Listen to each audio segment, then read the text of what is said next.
हम तमाम तरह के बहाने निकाल लाते हैं कि नहीं नहीं नहीं, जनता तो दरअसल वही चाहती है जो मैं चाहता हूं, पता नहीं ये लोग कैसे सत्ता में आके बैठ गए हैं। ये बात सच नहीं है, जनता ने सपोर्ट किया है।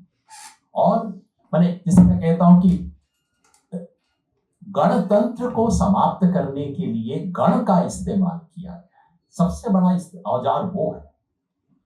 और आपको हमें सोचना चाहिए कि वो गण का इस्तेमाल क्यों हुआ, और उसके लिए आप और मैं दोषी हैं, क्योंकि हम अपने उस दोष को कबूल नहीं करना चाहते, इसलिए हम तमाम तरह के बहाने ढूंढते हैं।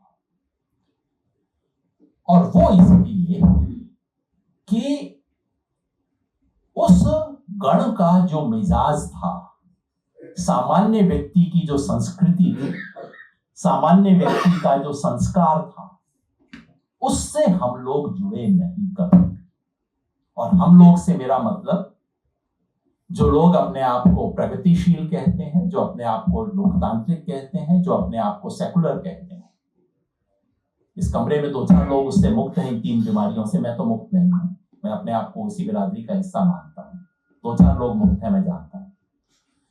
लेकिन ये जो बिरादरी है, जिस पे जिम्मेवारी थी इस देश के लोकतांत्रिक संवैधानिक व्यवस्था को चलाने की, उस बिरादरी ने इस देश के साधारण व्यक्ति के मिजाज, संस्कार, भाषा, उसकी प्रवृत्ति, उससे अपने आप को गहरे तरीके से जोड़ा है।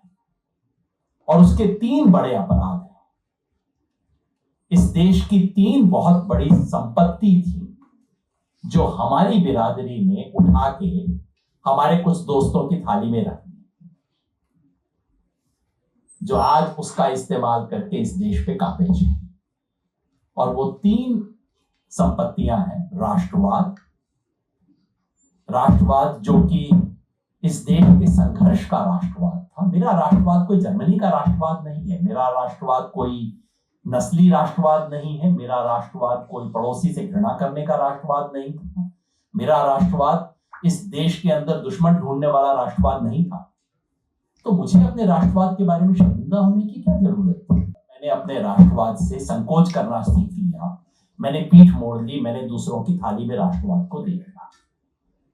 और जिन लोगों ने एक कतरा खून नहीं बहाया इस देश के आजादी को हासिल करने के लिए, वो आज राष्ट्रवाद के ठेकेदार बन के बैठे हो।